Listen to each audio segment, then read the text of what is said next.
The sun was melting into the Montana horizon, turning the dust and sky into streaks of copper and blood orange. A lonely wind rolled over the plains, whistling through the brittle grass and rattling the old wooden fence posts around Anders' ranch. Cole Anders wiped the sweat from his brow, his muscles taut as he fastened the last strap on his mare's saddle. He was a man of few words and even fewer smiles, a weathered cowboy whose silence came from losing too much and talking too little. The day had been long, like all the others, mending fences, feeding stock, breaking a stubborn bronco that didn't want breaking. Now, the ranch was still, quiet except for the faint creak of barn wood and the soft nickering of horses settling in for the night.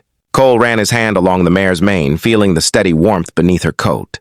He'd always found peace in the rhythm of work. It kept his thoughts from wandering, from remembering. But tonight, even the peace of labor couldn't shake the hollow feeling that had settled in his chest since spring.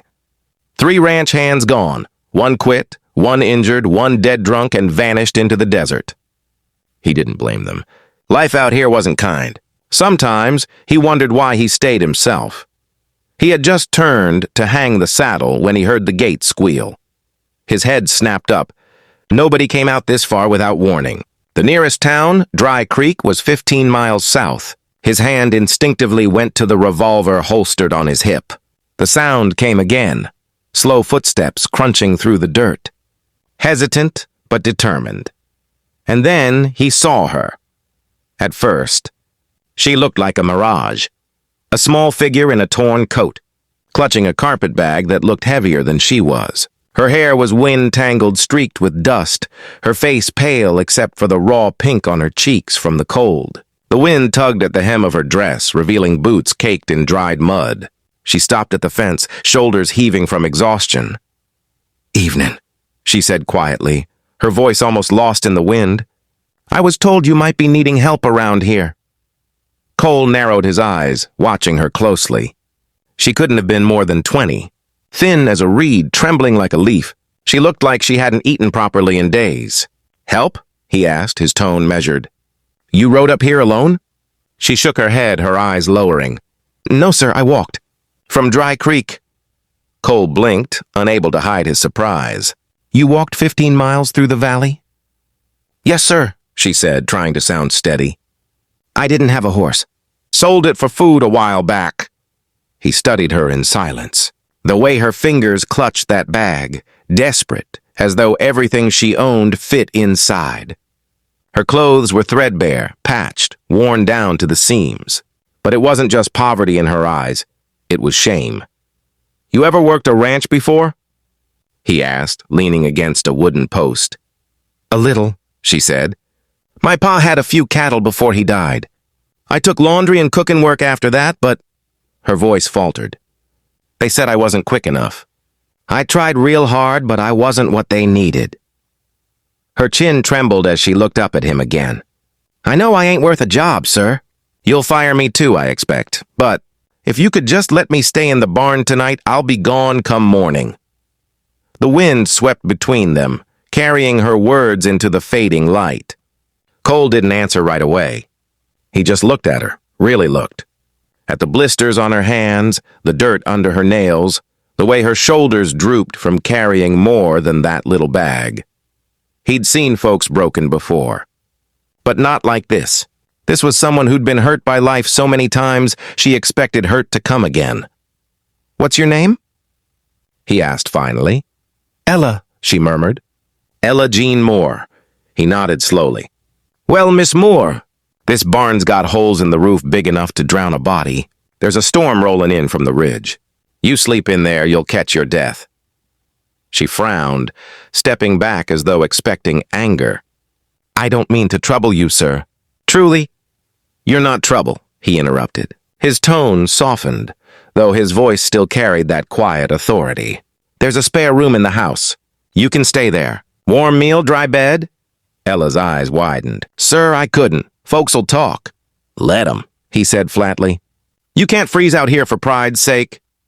Tears welled up in her eyes, shining against the dirt on her cheeks. She turned her face away, wiping them with the back of her hand. "I'll earn it," she whispered. "I'll work for it. "I know you will," he said. "But not tonight. Tonight you just rest." For a long moment she didn't move. Then she nodded once, wordless, and followed as he turned toward the house. Her steps were slow, dragging through the dust. The wind picked up, carrying the first scent of rain. They walked in silence across the yard, past the corral where the horses shifted uneasily.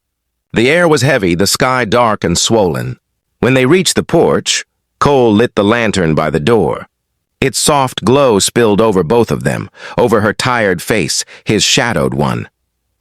Inside, the house smelled faintly of pine and tobacco, and something about its quietness seemed to startle her.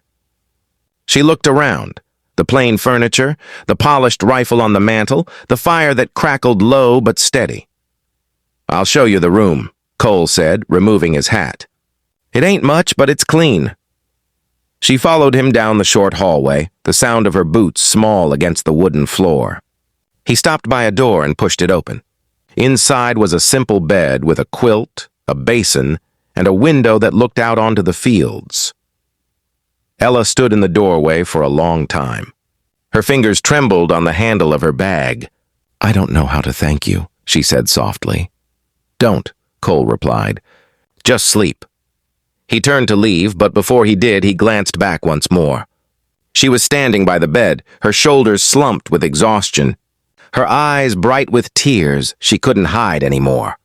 The storm had passed by morning, leaving the land soaked and shining under a soft gold dawn. The air smelled of wet earth and pine, and mist curled like ghosts between the fence posts. The world felt quiet again, that deep, fragile quiet that follows something fierce. Cole Anders stepped out of the house with his coffee tin in hand, his boots sinking slightly in the mud. He squinted toward the barn, watching the smoke rise from the chimney on the side of the house. Someone was already awake. He didn't need to guess who. Insa. She kept her back to him as she worked, moving quickly, as though afraid he'd tell her to stop. Her dress, still patched and faded, brushed the floor as she moved from the stove to the counter. She was thin, too thin.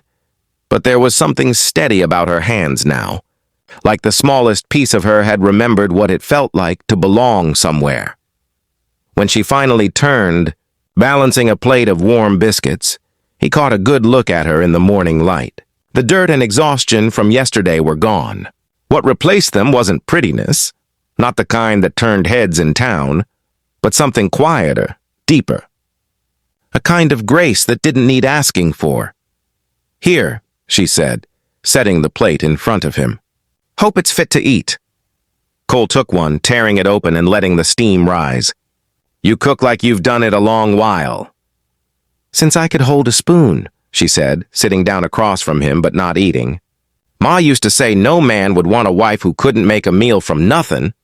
Guess she wasn't wrong." Cole looked at her, his expression unreadable. "That why you came all the way out here?" Her fingers tightened around her apron. "I came 'cause there weren't any other places left to go. I lost work in Dry Creek when the boarding house shut down. Tried the mill, but they don't hire women less they got someone to vouch for 'em. I thought maybe out here folks wouldn't ask questions." She paused, her eyes glistening. "Guess that was foolish." "It ain't foolish," Cole said quietly. "You did what you had to." Cole's gaze softened. "You're not a mistake, Ella." Her throat tightened, and she turned away before he could see the tears. For the first time in years, she wasn't cold or hungry or running. For the first time, someone saw her as more than a burden. When she finally spoke again, her voice was almost a whisper. "Thank you, Mr. Anders," he shifted, his tone gentle. "It's Cole. You can call me Cole." She smiled at that, a real smile this time, the kind that reached her eyes. And for a moment, everything was still. The sun slipped below the horizon, and a new quiet settled over the land. The porch creaked softly as they sat side by side, strangers no longer. Cole didn't know what the coming days would bring, whether she'd stay, whether she'd learn to trust him, whether the ghosts in his own heart would ever stop haunting him. But as he looked at her, this tired, brave woman who had walked 15 miles through the valley just for a chance to be seen, He felt something stir in his chest that he hadn't felt in a long, long time.